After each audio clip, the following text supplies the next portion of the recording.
오늘 우리에게 주실 하나님의 말씀 봉독하겠습니다. 룻기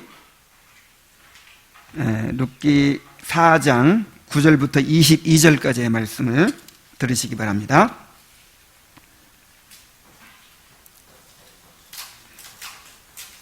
보아스가 장로들과 모든 백성에게 이르되 내가 엘리멜렉과 기련과 말론에게 있던 모든 것을 나오미의 손에서 산 이래 너희가 오늘 증인이 되었고, 또 말론의 아내 모압 여인 룻을 사서 나의 아내로 맞이하고 그 죽은 자의 기업을 그의 이름으로 세워 그의 이름이 그의 형제 중과 그곳 성문에서 끊어지지 아니하게 하매 너희가 오늘 증인이 되었느니라 하니, 성문에 있는 모든 백성과 장로들이 이르되 우리가 증인이 되나니 여호와께서 내 집에 들어가는 여인으로 이스라엘 집을 세운 라헬과 레아 두 사람과 같게 하시고 내가 에브랏에서 유력하고 베들레헴에서 유명하게 하시기를 원하며, 여호와께서 이 젊은 여자로 말미암아 내게 상속자를 주사 내 집에 다말이 유다에게서 낳아준 베레스의 집과 같게 하시기를 원하노라 하니라. 이에 보아스가 룻을 맞이하여 아내로 삼고 그에게 들어갔더니 여호와께서 그에게 임신하게 하심으로 그가 아들을 낳은지라. 여인들이 나오미에게 이르되 찬송할지로다. 여호와께서 오늘 내게 기업 물을 자가 없게 하지 아니하셨도다. 이 아이의 이름이 이스라엘 중에 유명하게 되기를 원하노라. 이는 내 생명의 회복자이며 내 노년의 봉양자라. 곧 너를 사랑하며 7 아들보다 귀한 내 며느리가 낳은 자로다 하니라. 나오미가 아기를 받아 품에 품고 그의 양육자가 되니 그의 이웃 여인들이 그에게 이름을 지어주되 나오미에게 아들이 태어났다 하여 그의 이름을 오벳이라 하였는데, 그는 다윗의 아버지인 이새의 아버지였더라. 베레스의 계보는 이러하니라.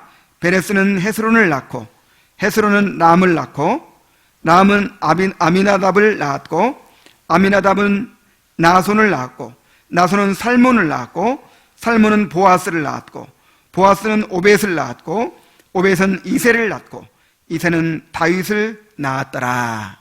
아멘. 자, 이제 룻기의 결론에 이르렀습니다. 하나님께서 나오미의 가정을 어떻게 복되게 회복시키셨는지 우리가 볼 수가 있습니다. 또 주의 날개 아래 보호를 받으러 왔던 모압 여인 룻을 어떻게 보상해 주시고 어떻게 복을 주셨는지 이제 우리가 볼 수 있습니다.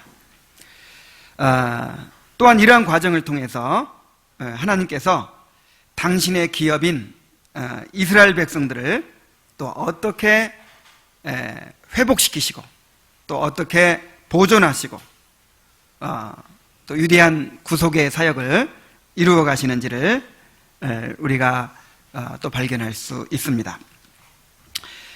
그래서 결국 이 룻기의 메시지를 통해서 하나님께서 오늘날 당신의 기업인 이 교회를 또 이 성도들을 어떻게 돌보시고 보존하시고 또 그 구원의 역사를 이루어 가시는지 우리가 볼 수 있게 되는 것입니다. 우리가 지난주에 이제 보아스가 이 기업 물을 수 있는 권한을 양도받는 그 장면을 우리가 바라보았죠. 그래서 보아스가 이제 합법적으로 기업 물을 권리를 양도받아서 자신이 기업 물이게 됨을 이제 선포합니다. 그러자 성문에 있는 모든 백성과 장로들이 보아스를 축복합니다. 자, 어떻게 축복했습니까? 11절 12절에 보니까 성문에 있는 모든 백성과 장로들이 이르되 우리가 증인이 되나니 여호와께서 내 집에 들어가는 여인으로 이스라엘의 집을 세운 라헬과 레아 두 사람과 같게 하시고 내가 에브랏에서 유력하고 베들레헴에서 유명하게 하시기를 원하며, 여호와께서 이 젊은 여자로 말미암아 내게 상속자를 주사 내 집이 다말이 유다에게 낳아준 베레스의 집과 같게 하시기를 원하노라. 이렇게 축복을 했습니다. 이 축복은 성령의 감동하심을 입어서 이제 한 축복이에요. 이 축복 가운데 놀라운 예언이 담겨 있습니다. 먼저 이 축복의 내용을 한번 살펴봅시다. 이 축복의 내용 가운데 중요한 내용이 두 가지가 있어요.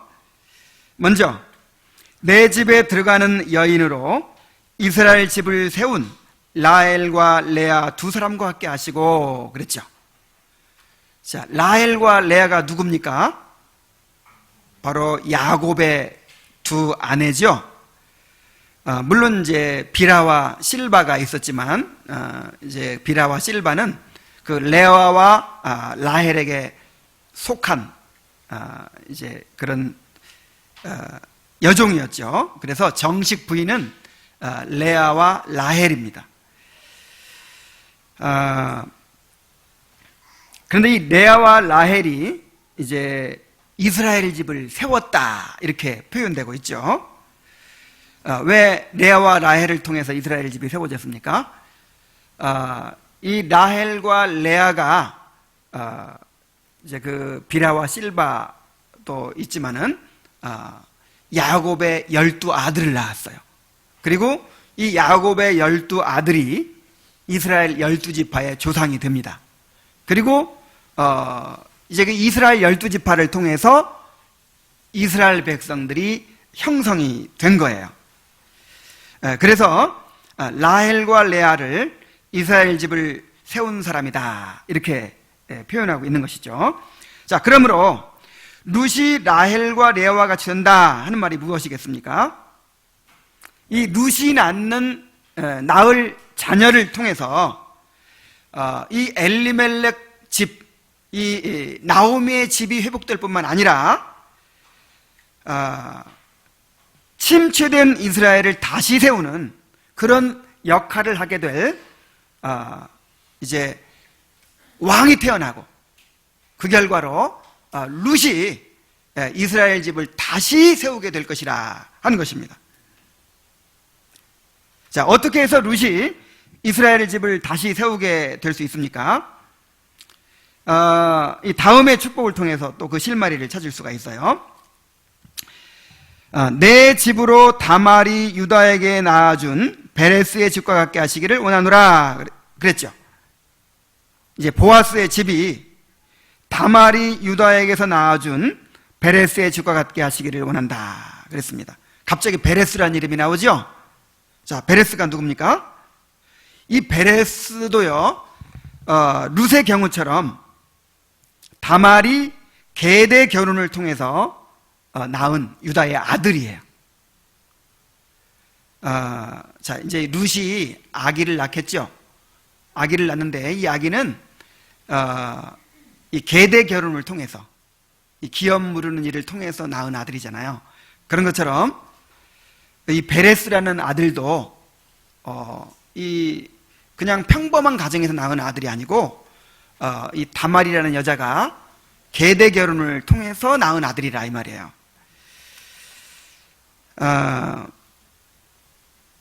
그런데 이 이야기가 참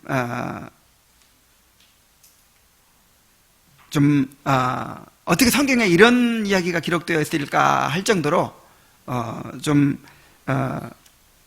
수치스러운 이야기이기도 합니다. 야곱의 아들 중에 유다가 있습니다.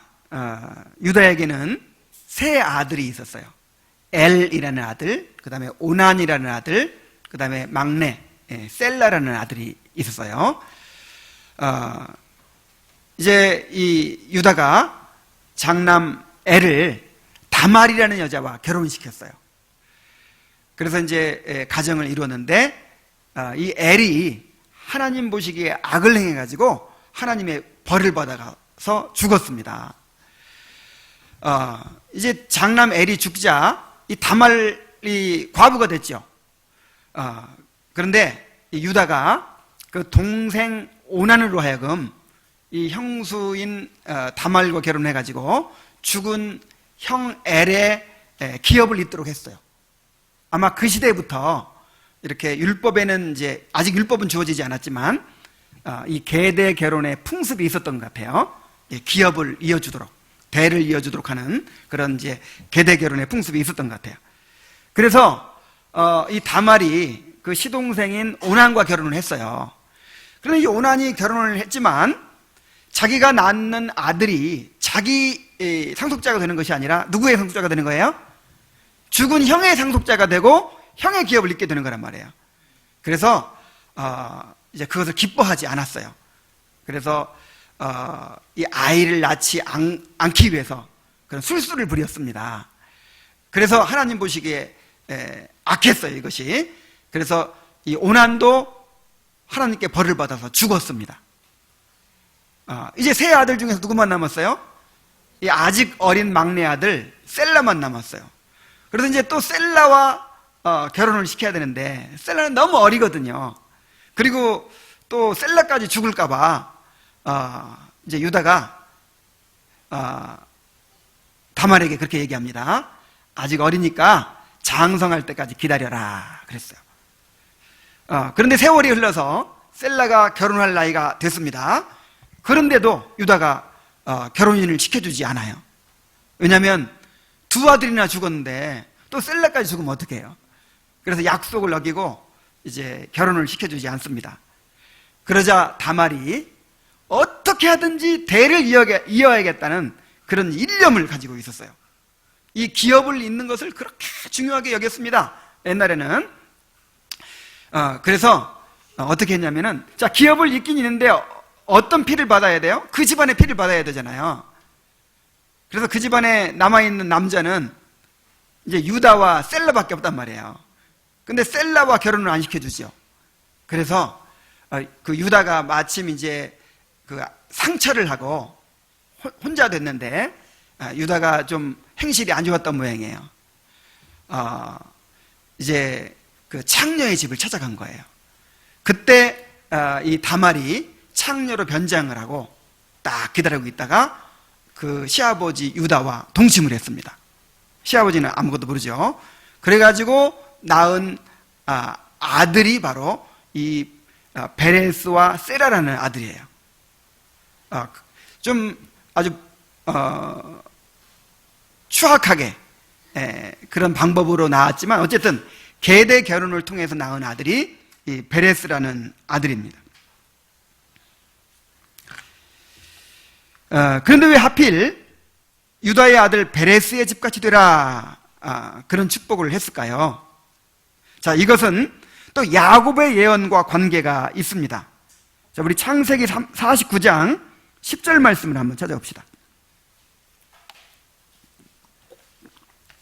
창세기 49장 10절. 자, 9절부터 보면요. 유다는 사자 새끼로다. 내 아들아, 너는 움킨 것을 찢고 올라갔도다. 그가 엎드리고 웅크림이 숫사자 같고 암사자 같으니 누가 그를 범할 수 있으랴. 규가 유다를 떠나지 아니하며 통치자의 지팡이가 그 발 사이에서 떠나지 아니하기를 실로가 오시기까지 이르리니 그에게 모든 백성이 복종하리로다. 지금 야곱이 죽으면서 12아들에 대해서 축복을 하고 있거든요. 이 축복은 바로 예언이었습니다. 앞으로 이제 12아들들이 어떻게 될 것에 대한 이제 축복이자 예언인데, 자, 유다에게는 어떤 예언을 했어요? 유다에게는 규가 유다를 떠나지 아니하며 통치자의 지팡이가 그 발 사이에서 떠나지 아니할 것이다. 이 규가 뭐냐면 그 옛날 왕들이 이제 보좌에 앉아서 이 지팡이 같은 걸 들고 있어요. 그거를 이제 홀이라고 하기도 하고 이제 규라고도 이제 번역이 됐는데 이거를 이렇게 들고 있단 말이에요. 지팡이 같은 거. 그거를 이제 규라고 하는데 그 규가 유다를 떠나지 않는다 그랬어요. 이 통치자의 지팡이가 유다를 떠나지 않는다. 이 말은 유다 족속에게서 대대로 왕이 나올 것이다. 그런 예언이에요. 과연 이 예언대로 이 다윗 이래로 이스라엘의 왕이 어느 지파에서 나왔어요? 유다 지파에서 나왔죠. 다윗의 후손들이 대대로 이제 이스라엘 왕이 되고, 그 다음에 나라가 남북으로 나뉘었을 때는 유다의 왕이 되었습니다. 근데 언제까지 그렇게 된다고요? 실로가 오시기까지 이를 것이다. 자, 여기 실로가 무엇을 가리키냐면 장차 오실 메시아를 가리키는 이름이에요. 그래서 메시아가 올 때까지 그렇게 이어질 것이다. 그리고 그에게 모든 백성이 복종하리로다 그랬죠.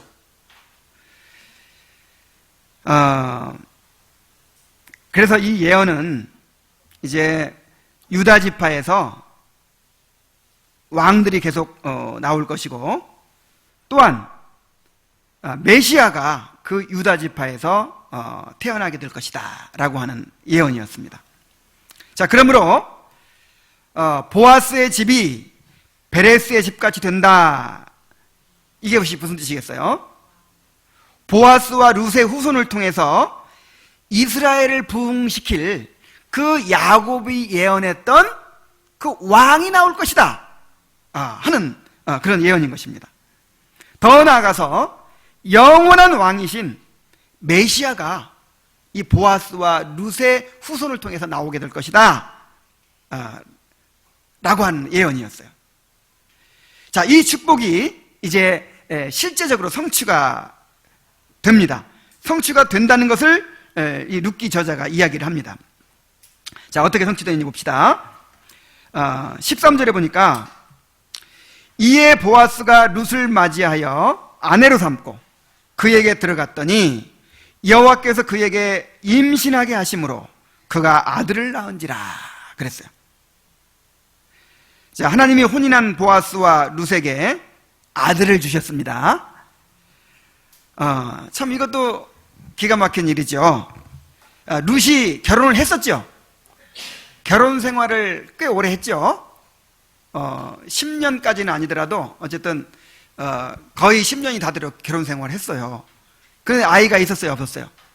없었어요. 그런데 보아스와 결혼을 했더니 그냥 결혼을 하자마자 아들이 딱 생기는 거예요. 근데 누가 그렇게 주셨다? 여호와께서 임신하게 하셨다, 그렇게 이야기하고 있어요. 태를 막으시는 분도 하나님이시고 태를 여시는 분도 하나님이십니다. 높이시는 분도 하나님이시고 낮추시는 분도 하나님이십니다. 비게 하시는 분도 하나님이시고 채우시는 분도 하나님이십니다. 그래서 우리 삶의 모든 일들을 하나님께서 이렇게 주장하신다고 하는 사실을 우리가 깨달아야 될 줄로 믿습니다. 하나님은 이 아들을 통해서 이제 이 나오미의 집안을 회복시키십니다. 14절부터 봅니다. 여인들이 나오미에게 이르되 찬송할지로다. 여호와께서 오늘 내게 기업물을 짜가 없게 하지 아니하셨도다. 이 아이의 이름이 이스라엘 중에 유명하게 되기를 원하노라. 자, 이렇게 축복을 하죠. 막 동네 잔치가 났어요. 이제 그 보아스와 룻이 결혼하고 아이가 태어나니까 그 다음에 이제 나오미의 집안이 회복이 됐죠. 이것이 온 성안에 경사가 된 것입니다. 그래서 막 여인들이 이제 몰려 들어가 가지고 그렇게 하나님을 찬송하고 또 축복을 하는데, 이 아들은 나오미에게 기업물을 짜가 되었다, 이렇게 축복을 해요. 여기서 기업물을 짜는 보아스를 가리킨 것이 아니고 룻이 보아스를 통해 낳은 이 아들을 가리킵니다. 자, 이 아들이 나오미의 집안의 상속자가 됐죠. 이 아들 때문에 이제 기업을 되찾게 되고 이 아들 때문에 집안이 살아났단 말이에요. 그래서 이 아들이 나오미의 집안을 살릴 자였기 때문에 기업물을 자, 곧 구원자라, 그렇게 이제 불리우고 있는 것입니다. 또 이 아들은 생명의 회복자요 노년의 봉양자라, 이렇게 칭함을 받습니다. 이는 내 생명의 회복자이며 내 노년의 봉양자라. 자, 생명의 회복자라는 것은 나오미가 어떻게 됐었다는 거예요? 죽었었다는 거예요. 완전히 죽은 자와 같았어요. 이제 희망도 없고, 이제 뭐 바랄 것도 없고, 가진 것도 없고, 완전히 죽은 자처럼 그렇게 되어버린 나오미의 생명을 회복시켜주는 그런 존재였다 이 말입니다. 그리고 나오미가 먹고 살 일이 막막했죠. 늙어서 이제 그 미래가 암담했어요. 그런데 그 나오미를 평생토록 봉양해 줄 그런 봉양자가 태어나게 된 것입니다. 이 아들이 더욱 귀한 것은 7 아들보다 귀한 며느리가 낳은 그런 아들이었기 때문입니다. 곧 너를 사랑하며 7 아들보다 귀한 내 며느리가 낳은 자로다, 그렇게 찬양을 하죠. 자, 7은 완전 숫자예요. 그래서 7 아들은 완전한 아들, 뭐 더 이상 바랄 것이 없는 그런 엄친 아들, 완전한 아들. 야, 내 아들이 이렇게 됐으면 좋겠다는 꿈꾸는 그런 아들을 가리킵니다. 그런데 그런 아들 이상인 사람이 누구예요? 룻이에요. 너를 사랑하고 7 아들보다 더 귀한 자부, 그 며느리가 낳은 아들이로다. 결국 나오미에게 아들이 태어나는 셈이 되었습니다. 그래서 이렇게 또 찬양을 합니다. 나오미가 아기를 받아 품에 품고 그의 양육자가 되니 그의 이웃 여인들이 그에게 이름을 지어주되 나오미에게 아들이 태어났다 하여 그의 이름을 오벳이라 하였는데, 그랬죠. 여기서 나오미가 양육자가 되었다는 말은 이제 애 봐주는 사람이 됐다, 그 뜻이 아니에요. 애기 봐주는 거 힘들죠. 그래서 이제 룻은 돈 벌러 나가고 나오미가 집에서 애기 봐줬더라, 그 뜻이 아니에요. 여기서 양육자가 됐다는 말은 이제 이 아이가 이제 나오미의 집안에 속한 아들, 나오미 집안을 계승하고 그 기업을 잇는 아들이 됐다. 그래서 나오미가 이제 그 신앙을 전수하는 그런 역할을 하게 됐다, 그런 뜻입니다.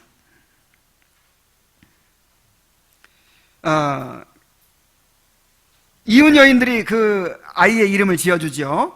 성경에서 이웃 사람들이 이름 지어준 최초의 경우예요. 오벳이라고 이름을 지어줬는데 그 이름의 뜻이 뭐냐면 섬기는 자라, 그런 뜻이에요. 이 아이가 이제 나오미의 아들처럼 나오미를 봉양하고 섬기는 자가 되었기 때문입니다. 그리하여 이 나오미의 삶이 놀랍게 회복되었어요. 처음 룻기 1장에서 나오미의 삶이 어땠습니까? 여호와께서 나를 비어 돌아오게 하셨다, 이렇게 고백을 했죠. 여호와께서 나를 징벌하셨다, 또 심히 괴롭게 하셨다 하면서 한탄을 했습니다. 나오미는 남편도 없고 자식도 없고 기업도 없고 양식도 없고 소망도 없고 기쁨도 없는 그런 상태에 있었어요. 그래서 나를 나오미라고 하지 말아라, 나를 마라라고 해라, 괴로움이라고 해라, 이렇게 고백했던 사람입니다. 그런데 하나님께서 나오미의 삶을 어떻게 회복시키셨습니까? 나오미의 그 비었던 그 빈 손에다가 풍성하게 채워주십니다. 나오미에게 양식을 채워주시고 또 아들을 주시고 기업을 주시고 또 기쁨을 주시고 소망을 주시고 그 집안을 일으켜서 세워서 또 풍성케 해 주십니다. 무엇보다도 하나님과의 관계가 회복되고 또 공동체와의 관계가 회복되고 구원의 기쁨을 또 회복시켜 주셨습니다. 자, 룻은 또 어떻게 됐습니까? 룻은 모압 여인이요, 과부요, 이삭을 줍는 비천한 그런 존재요. 보아스에게 나는 당신의 하녀 중에 하나와도 같지 못하니이다 하고 고백했던 사람이었어요. 그런 룻이 베들레헴의 유력한 자 보아스와 결혼하게 됩니다. 또한 이스라엘을 건설할 다윗의 조상이 되고 영원한 나라를 건설하실 메시아의 조상이 됩니다. 하나님께서 한 사람의 삶을 또 한 집안을 어떻게 복주시고 회복시켜 주시는지를 이 나오미의 가정을 통해서, 룻의 가정을 통해서 우리에게 보여주고 계시는 것입니다. 우리가 하나님을 떠나면 빈손이 될 수밖에 없어요. 하나님을 떠나면 마라가 될 수밖에 없습니다. 하나님을 떠났는데도, 하나님과 멀어져 버렸는데도 행복하게 잘 살더라. 그 사람은 틀림없이 버린 자식이에요. 사생자예요. 참아들이 아니에요. 정말 하나님의 택한 백성은 하나님과 멀어져서 행복해질 수가 없는 거예요. 하나님과 멀어지면 빈손이 되고 그 인생이 마라가 될 수밖에 없어요. 그러나 하나님께 돌이키고 하나님께 자신의 인생을 맡기는 자에게는 하나님께서 풍성한 삶으로 회복시켜 주시고 채워 주십니다. 그래서 하나님은 지금도 우리에게 이렇게 초청을 하고 계십니다. 수고하고 무거운 짐진 자들아 다 내게로 오라. 내가 너희를 쉬게 하리라. 여기서 쉬게 한다는 말은 이제 일도 안 하고 그냥 편히 먹고 살게 해주겠다 그런 뜻이 아니에요. 진정한 안식을 주겠다는 거예요. 여러분, 우리가 지금 무엇을 찾아 그렇게 헤매고 있습니까? 참된 영혼의 안식을 찾는 거 아니겠습니까? 온 세상이 왜 그렇게 경쟁하고 싸우고 왜 그렇게 서로 죽이고 막 이렇게 합니까? 이 안식을 얻고자 하는 싸움이에요. 뭔가 근본적인 안식을 얻고자 하는 싸움이란 말이에요. 그런데 이 세상에는 어디에도 참된 안식이 없습니다. 오직 주님 안에 안식이 있는 줄로 믿습니다. 어거스틴이 그렇게 고백을 했잖아요. 인간은 하나님을 예배하도록 지음받았기 때문에 하나님께 돌이키기 전에는 결코 안식할 수 없나이다. 인간은 하나님을 즐거워하며 하나님 안에서 행복을 누리도 지음받았어요. 그래서 하나님의 품에 안식하기 전까지는 결단코 어디서도 안식을 누릴 수가 없는 것입니다. 이사야 55장 1절로 3절에 이렇게 초청을 합니다. 오라 너희 목마른 자들아 물로 나오라. 돈 없는 자도 오라. 너희는 와서 사 먹되 돈 없이 값없이 와서 포도주와 젖을 사라. 너희가 어찌하여 양식이 아닌 것을 위하여 은을 달아주며 배부르게 하지 못할 것을 위하여 수고하느냐. 내게 듣고 들을지어다. 그리하면 너희가 좋은 것을 먹을 것이며 너희 자신들이 기름진 것으로 즐거움을 얻으리라. 너희는 귀를 기울이고 내게로 나와 들으라. 그리하면 너희의 영혼이 살리라. 내가 너희를 위하여 영원한 언약을 맺으리니 곧 다윗에게 허락한 확실한 은혜니라. 하나님의 언약의 백성으로 그렇게 하나님의 인도 가운데 살아가는 것이 참된 양식을 얻고 참된 음료를 얻고 진정한 안식을 누리며 사는 길이라고 하는 것을 말씀하고 있습니다. 요한복음 6장 35절에서 예수님이 이렇게 말씀하셨어요. 나는 생명의 떡이니 내게 오는 자는 결코 줄이지 아니할 터이요 나를 믿는 자는 영원히 목마르지 아니하리라. 여러분, 룻기 저자가 룻기를 통해서 우리에게 보여주는 메시지가 무엇입니까? 하나님을 떠나면 마라가 된다는 거예요. 하나님께 돌이키는 자는, 하나님께 자신의 인생을 맡기는 자는 하나님께서 이렇게 넘치도록 채워주시고 풍족하게 하시고 보상해 주신다고 하는 것입니다. 나오미는 이스라엘의 모습을 상징합니다. 나오미가 약속의 땅을 떠나 비참한 상태에 빠진 것은요, 이스라엘 백성들이 하나님을 떠나서 자기 소견에 옳은 대로 행하면서 그렇게 정말 흑암의 상태에 빠진 것을 보여주는 것입니다. 또한 나오미가 하나님께 돌이켜서 풍성한 삶으로 회복된 것은 하나님께서 장차 이스라엘의 왕을 주시고 이스라엘을 회복시켜 주실 것을 보여주시는 것입니다. 이 회복된 가정을 통해서 이스라엘을 회복시킬 이제 왕이 태어나게 됩니다. 자, 17절부터 봅니다. 자, 오벳이 태어났는데 그는 다윗의 아버지인 이새의 아버지였더라. 베레스의 계보는 이러하니라. 베레스는 헤스론을 낳고 헤스론은 람을 낳고 람은 암미나답을 낳았고 암미나답은 나손을 낳았고 나손은 살몬을 낳았고 살몬은 보아스를 낳았고 보아스는 오벳을 낳았고 오벳은 이새를 낳고 이새는 다윗을 낳았더라. 자, 지금 여기서 지금 족보를 열거하고 있는데 여기서 지금 저자가 보여주고자 하는 한 인물이 있죠. 강조하고 있는 한 인물이 누구예요? 다윗이죠. 다윗. 네. 오벳이 누구냐? 다윗의 아버지인 이새의 아버지였더라. 그러면서 이제 다윗이 어떻게 태어나는지 베레스로부터 쭉 족보를 이야기하잖아요. 근데 그 시작이 누구예요? 베레스입니다. 베레스. 보아스와 룻이 유다로부터 다윗까지 이어지는 계보를 잇게 되었다는 것을 800년 전 베레스까지 거슬러 올라가서 언급을 하고 있습니다. 보아스와 룻이 오벳을 낳고 오벳은 이새를 낳고 이새가 다윗왕을 낳았다. 그래서 베들레헴 땅에서 이제 보아스와 룻의 후손으로 다윗왕이 태어납니다. 그래서 그 다윗왕이 이스라엘을 바로 세우고 역사상 강력한 가장 강력한 이제 왕국을 이루게 됩니다. 그러니까 하나님께서 이 보아스를 통해서 이제 이 나오미의 집안을 다시 회복시키시죠. 그런 것처럼 하나님께서 이 다윗을 세우셔서 이스라엘을 그 사사시대의 그 흑암의 상태에서 다시 회복시켜 주시는 그런 역사를 이제 보여준단 말이에요. 그래, 룻기 다음 성경이 무슨 성경이죠? 사무엘서잖아요. 사무엘서가 누구의 이야기예요? 다윗의 이야기예요. 다윗이 등장을 하는 거예요. 자, 그러나 다윗은 영원한 왕이 아닙니다.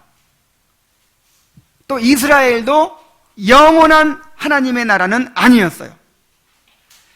다윗 왕은 장차 오실 메시아의 모형이었습니다. 그리고 이스라엘도 그 메시아가 오셔서 이루실 영원한 하나님 나라의 모형인 거예요.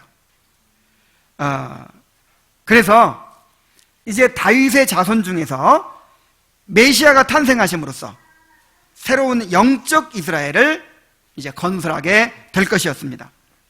그래서 룻기의 족보는 그로부터 1000년이 지난 후에 마태복음에서 이렇게 이어집니다. 우리 마태복음 1장을 한번 가봅시다. 마태복음 1장.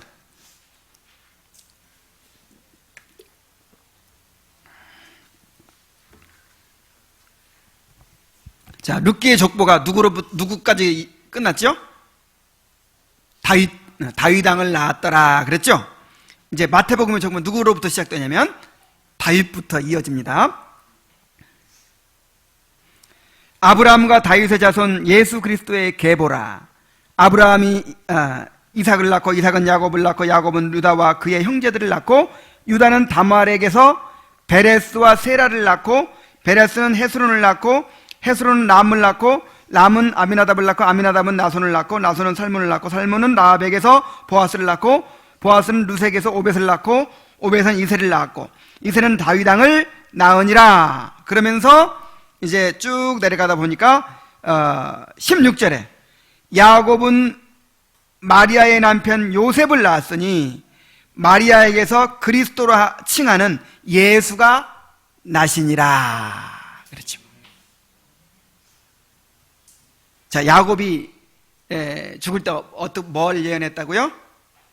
유다 자손 가운데서 왕이 나올 것이다. 그렇게 예언을 했어요. 또 보아스를 축복한 장로들은 이 보아스의 집이 유다의 아들 베레스의 집같이 될 것이다. 그렇게 예언을 했습니다. 그런데 과연 그 예언대로 그 혈통을 통해서 베들레헴에서 다윗 왕이 나오고 또 그 혈통에서 이제 영원한 왕이신 그리스도가 또 베들레헴에서 났어요. 그리하여 하나님께서 아브라함에게 약속하신 하나님의 나라가 다윗 왕에 의하여 모형적으로 성취되고 또 영원하신 왕 예수 그리스도를 통해서 마침내 완전히 실현되는 것입니다. 여러분, 이 룻기서의 주인공이 누굴까요? 자, 룻기의 주인공이 누굴까요? 룻도 아니고 나오미도 아니에요. 보아스도 아니에요. 누굽니까? 하나님이십니다. 이 위대한 구속사를 이끌어 가시는 하나님이 바로 주인공이십니다. 그래서 룻기의 궁극적인 목적은요, 그 구속사를 이제 이끌어 가시는 그런 하나님에 대해서 보여주는 거예요. 하나님은 기업 무르는 일을 통해서 어떻게 처참하게 무너진 한 가정을 회복시키셨는가 하는 것을 이제 보여주고 있죠. 그런데 왜 그렇게 기업을 보존하는 것을 중요하게 다루고 있습니까? 왜 기업이 꼭 그렇게 이어져야 됩니까? 그것은 하나님께서 당신의 기업을 그렇게 일으켜 세우시고 보존하시고 완성해 가시기 때문입니다. 그것을 이제 무형으로 보여주는 거예요. 그러니까 하나님께서 이제 어떤 집안에게 이 기업을 줬어요. 기업을 줬으면 그거를 끊어지게 하면 안 되는 거예요. 그죠? 끊어지게 하면 안 되고 끝까지 기업을 있게 해야 되거든요. 계대 결혼을 통해서라도 기업을 있게 해야 되거든요. 왜 그렇게 하도록 하셨을까요? 하나님께서 그렇게 하신단 말이에요. 하나님께서 하나님의 기업이 있어요. 하나님의 기업을 그렇게 끝까지 보존하시고 완성해 가신단 말이에요. 그 하나님의 기업이 무엇입니까? 바로 하나님의 나라예요. 하나님의 나라. 하나님의 백성들이에요.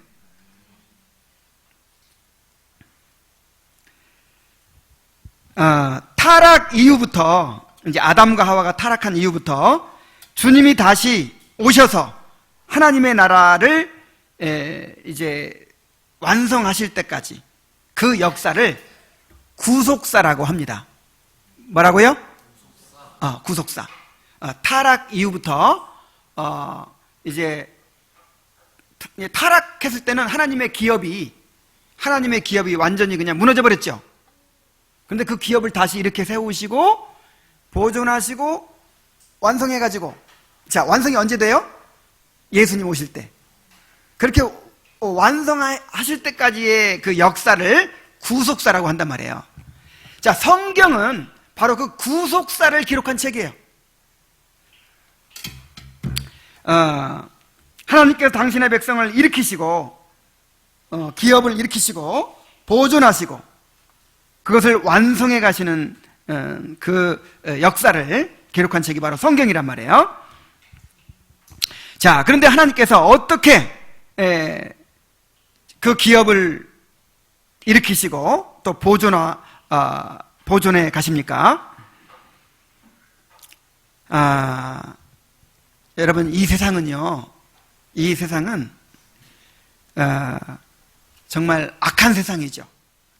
타락하고 부패한 세상이죠. 그래서 이 세상에 하나님의 백성이 존재한다는 사실 자체가 기적이에요. 한번 생각해 보세요. 자, 우리 인간은, 모든 인간이 죄로 오염되어 있죠. 전적으로 부패하고 전적으로 무능한 상태에 있죠. 그래서 우리 모든 인간은요, 하나님의 영광을 거역하고 하나님의 뜻에 반대되는 그런 성향을 가지고 있단 말이에요. 그러면 이 세상은 어떻습니까? 이 세상은 완전히 타락하고 부패한 세상으로서 우리를 유혹하고 핍박하고 그렇게 해서 하나님의 백성들이 살 수 없게 만들어요. 뿐만 아니라 공중권세 잡은 자 마귀가 어떻게 해서든지 이 하나님의 기업을 철저하게 무너뜨리기 위해서 그렇게 혈안이 되어 있습니다. 그런데 이런 상황 속에서 하나님의 백성들이 이 존재한다는 거, 이게 기적이란 말이에요. 그래서 하나님의 백성들은 소수일 수밖에 없는 거예요. 항상 역사 이래로 거의 소멸될 위기를 끊임없이 거쳐왔어요. 그러나 하나님은 하나님의 기업을 특별한 섭리로 그렇게 보존하시고 그 구속의 계획을 이루어 가십니다. 자, 맨 처음에 타락 후에 이제 가인이 아벨을 죽였죠.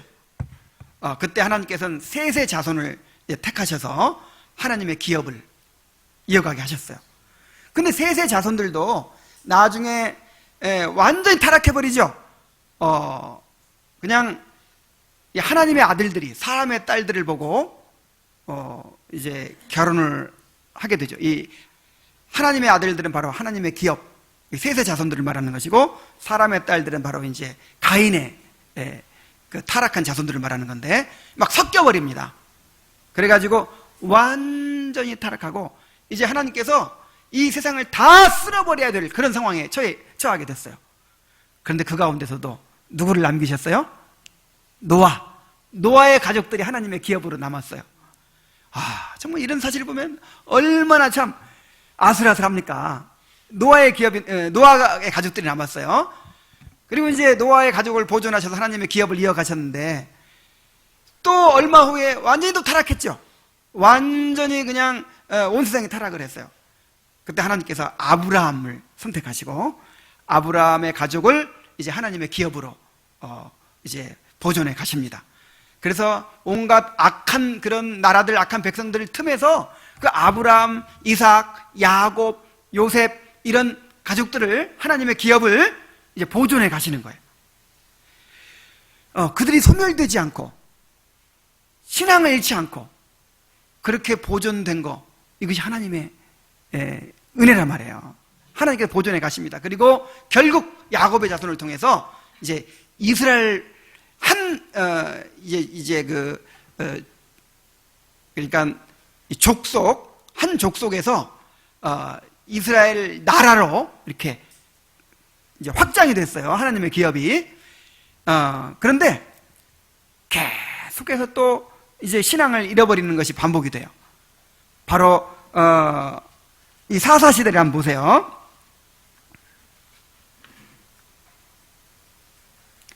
온 나라가 타락하고 자기 소견에 옳은 대로 행하고 정말 우상을 숭배하고 그렇게 신앙을 잃어버렸습니다. 그런데 이렇게 소망이 보이지 않는 상황에서도 처참하게 무너진 한 가정을 통해서 이스라엘을 일으켜 세울 왕을 예비하시고 장차 영원한 하나님의 나라를 이루실 메시아를 또 예비하십니다.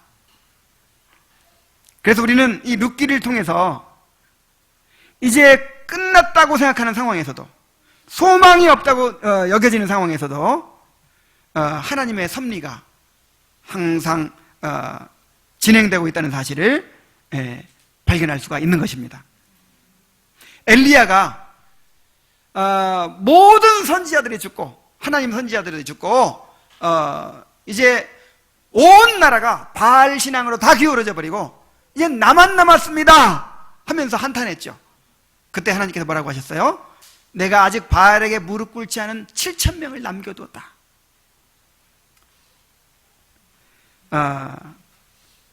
또 우리가 이제 이 중세의 1000년 동안 완전히 복음이 이제 자취를 감추고 교회가 완전히 부패하게 되고 그래서 또 하나님의 기업이 다 망한 것처럼 보였을 때 하나님께서 여기저기서 이 개혁자들을 일으키시고 또 하나님의 기업을 다시 부흥케 하셨습니다. 어느 시대나 정말 진실한 하나님의 백성들은 소수일 수밖에 없어요. 왜냐하면 정말 하나님을 온전히 알고 하나님을 섬기는 일은 그야말로 진실한 개혁신앙은 인간의 본성과 안 맞아요. 인간의 본성을 거스르는 거예요. 그래서 정말 이 참된 신앙은 가진 사람은 지극히 소수입니다. 여러분, 오늘 우리의 모습을 보더라도 얼마나 연약하고 얼마나 참 불안합니까? 정말 우리의 삶을 볼 때, 우리 교회를 바라볼 때 아슬아슬해요.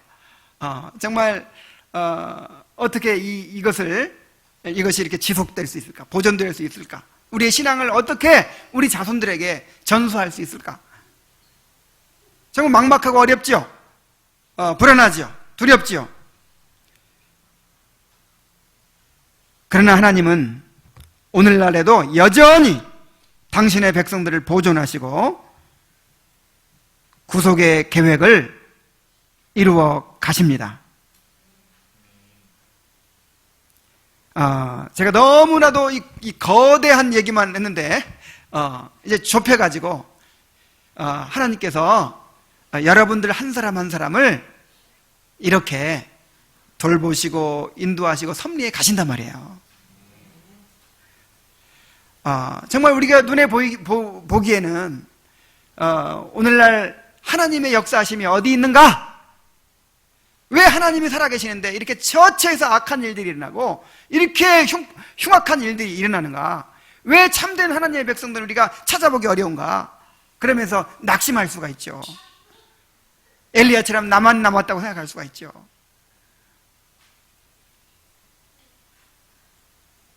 그러나 하나님은 지금 이 시대에도 신실하게 당신의 언약을 이루어 가십니다.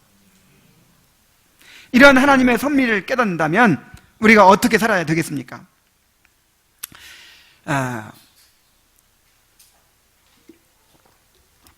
그렇게 칠흑같이 어두운 그런 사사시대에도요, 룻 같은 사람이 있었어요. 그 사사시대에도 나오미가 있었어요. 또 보아스 같은 사람이 있었어요.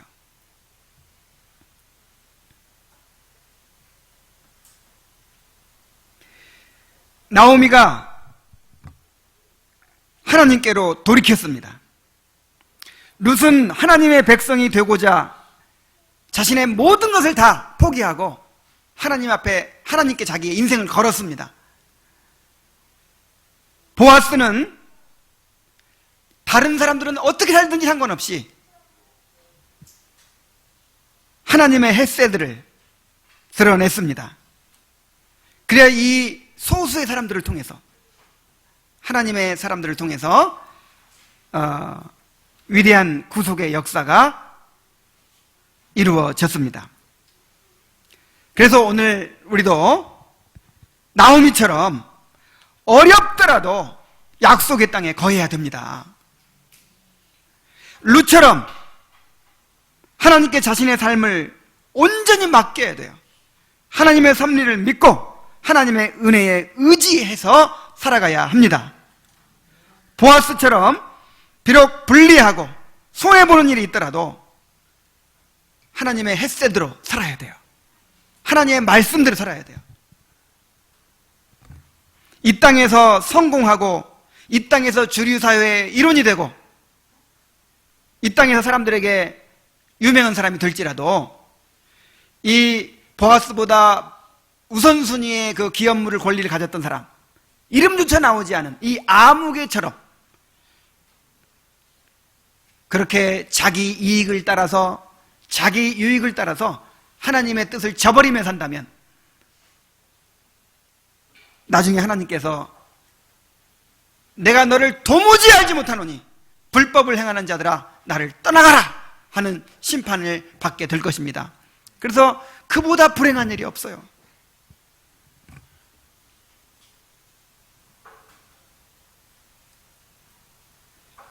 하나님의 위대한 구속의 섭리가 지금 우리들을 주장하고 계십니다.